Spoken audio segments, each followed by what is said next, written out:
Have you ever had a client that made you question if you are even a good real estate agent? They may be talking to another agent or their dad to get advice instead of you. They may be asking other lenders instead of using your preferred lenders. The way that they're asking their questions, it seems like they're doubting you or second guessing you. They're sending texts to you at 10 p.m., 11 p.m. When they call you, you get that sinking feeling in your stomach and you're like, I don't want to answer this call. Or you have clients that just need so much hand-holding. You are their therapist. They are bringing you on their emotional roller coaster and you answer every call and you're there when they need you, yet you still feel like you're failing. Over time, the more and more that happens, you start to resent your business.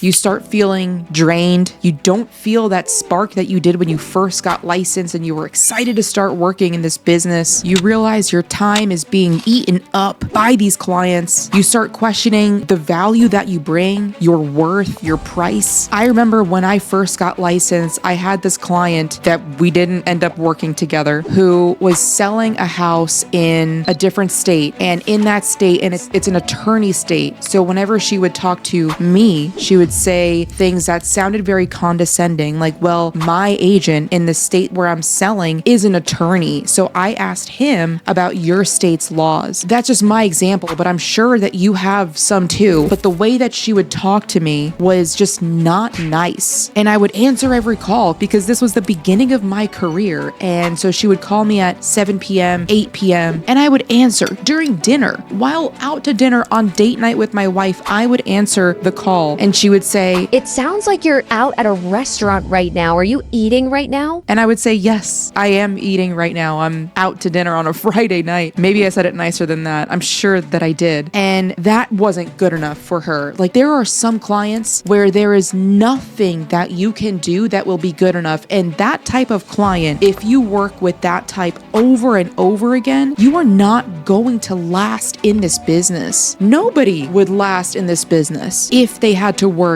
with either an annoying client, a soul-sucking client, or anybody that didn't treat you or know your value that you bring. When I first got licensed, I thought I had to work with everyone in order to make money, and that is just 100% wrong. In fact, it's the opposite. There are agents out there whose clients love them, whose clients completely trust them, whose clients pay the agents their full commission and don't even question it, and whose clients continuously send agents referrals of their friends and family because they did such a good job and they have a great working relationship. So what's the difference? Why are their clients a dream while yours are a nightmare? My best clients that I have that are raving fans didn't just come out of the blue. I feel like I created them. I attracted them by the stuff that I do on YouTube. This is where I want to ask you to pause this video and write a list of who is your best client. Write your top 3 best clients that you have ever worked with. Whether it was a fun transaction and made you feel good, you made them feel good, you got them a lot of discount, whatever it is, write down the 3 names to start and then write down what exactly was it about them that made it such a good transaction for the both of you. What are their demographics? What was their background? Did they work in a specific area? Did they have a specific need that you help them with? List what your best clients have in common. After I fired that nightmare client, this is exactly what I did. I said, why was this client so difficult compared to the other clients that I love working with, that it doesn't feel like work? My best clients have the following in common. This is just mine. Your list is going to be different. I'm curious as to what your list is, so drop it in the comments below. Number 1, they have watched at least 4 videos of mine on my YouTube channel. And I know that because I ask. Some of them say 2, some of them said 20. Like,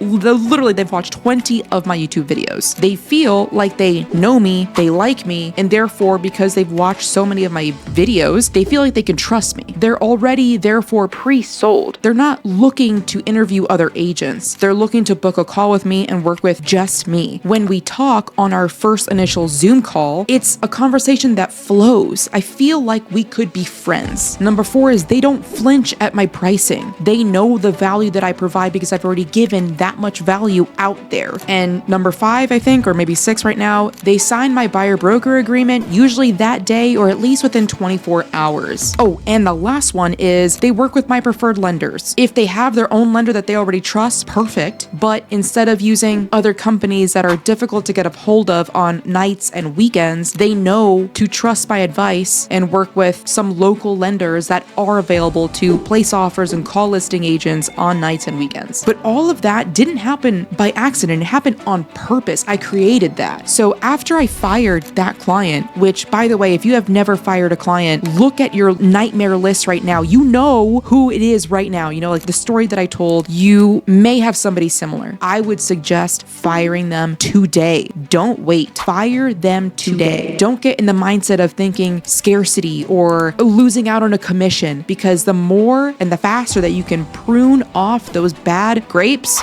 in this metaphor, the faster you're going to have more availability to take on better clients, where you're going to have more fun, more trust, and usually a higher compensation. So I stopped chasing. I completely stopped doing outbound prospecting, which sounds bad, but it's been working for me so far. I stopped chasing and instead I started filtering. I found that the best way for me to get clients, my best clients come from YouTube. I originally didn't like being on camera. I never had to be on camera until I became a real estate agent, but I wanted to work pleasant transactions, so I did what I had to do. And now I really like it. Of course, my videos were terrible in the beginning, but the more I did, the better I got. And of course, I didn't edit anything. I hired someone else because that's a whole different skill set that I don't want to learn. Plus, it wouldn't benefit me any to learn how to edit. So the question is, what is stopping you from doing what it takes to get the type of client, the raving client that you should be working with? Or if you have already started in whatever lead generation prospecting type that leads you to having the raving clients, what is preventing you from doing more? Like truly, this is not a rhetorical question. Put it in the comments. But seriously, what is stopping you from doing more of that? And don't just say me. Don't say, yeah, I should be doing more. No, like what mindset, what limiting belief are you telling yourself that is preventing you from doing more or from starting? What prevents me from doing more, my limiting belief is that I tell myself that I don't have enough time. It used to be, I don't feel comfortable with the camera. My hair is not ready. You know, all these just dumb excuses.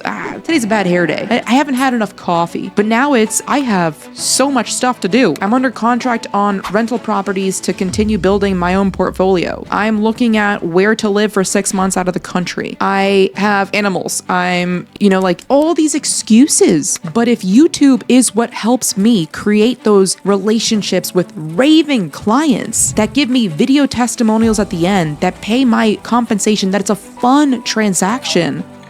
Working with Ali was great because being away from Tucson, she was very helpful and not only recommending the good areas, but also recommending good schools for my daughter. And she made sure the transaction was very smooth. So I just came here for the closing and it was a great experience. Why would I not be making more and more and more and more videos, pumping out 6 videos a day instead of the 6 a month-ish that I'm doing now? I'm doing closer to 10. So this is your homework. Make a list of your nightmare clients and fire them today. Make a list of your raving fans, the clients that you love working with. What are all of their personality traits, their features? Where did they come from? What did you do to attract them? Number 4 is double down on that. Literally double, maybe triple, 10x even. As you start doubling and tripling down on that, number 5, then ask yourself, what is stopping me and preventing me from doing more? What is the bottleneck? What is the limiting belief? Sometimes it's just a tactical thing. Sometimes, a lot of times, it's a limiting belief. You need to identify that. That's number 5. You didn't get into real estate to be a doormat. You did not get into into real estate to be a therapist. You got into it to build your own business and to have freedom and to make an unlimited amount of money. If you want real help building an actual business with dream clients that respect you, respect your time, pay you your full compensation, come partner with me at Exp Realty. Name me as your sponsor. The link is below in the description. I will personally walk you through the systems that I use every day that's helping me make $300,000 a year. And more importantly than that, it's helping me create raving fans instead of nightmare clients.